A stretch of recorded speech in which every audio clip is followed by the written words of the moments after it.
achọrọ m ịnabata Odogwuni n'etiti anyị, Honorable Chief George Shibo, our brother and a strong member of the executive.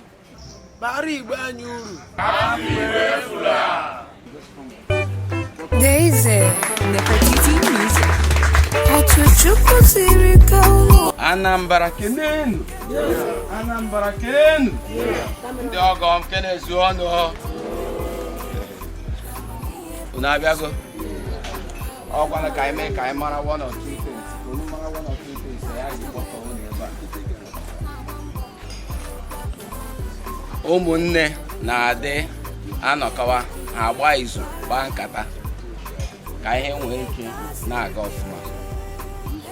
Nwanne anyị nwoke onye nwe ebe a Ịbarị Ọgwa, otherwise known as Ikokrekwo, the new place, nwere ndị oyi ka nkụ na Anambra steeti.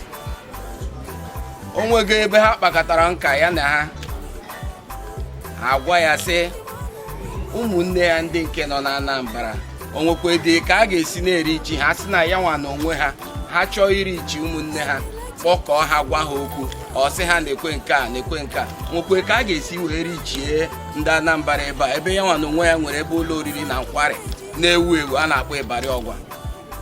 Ọ sị ha nwanne na nke ahụ awụ problem na ọchị iri chi ụmụnne ya na ya nwa nọ n'ihi na ya ga-awụ like a bridge between ya nwa na ụmụnne ya ndị nke n'ebe a.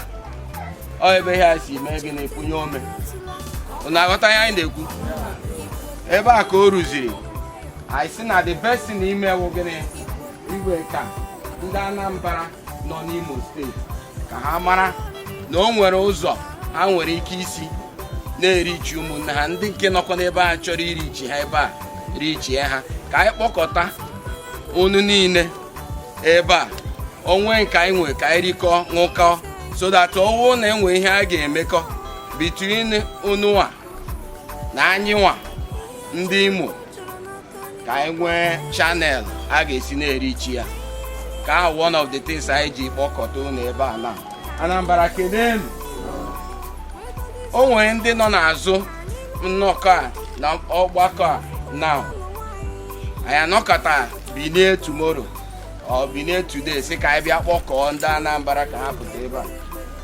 O nwere ndị anyị na ha na-adị na mma ya na nwanne anyị na-adị na mma mere ka ọ sị biko unu bịa na-abịakete n'uso ndị nke ọ na-atụ n'ọnụ, ndị nke nwere ike inyere aka, ndị nke nwere ike iri ichi, ndị nke bukwere ebu onwe ozi a ga-ezi nwe ihe a ga-ekwu ka ọ wuo otu a ka a ga-esi na-eri ichi ha.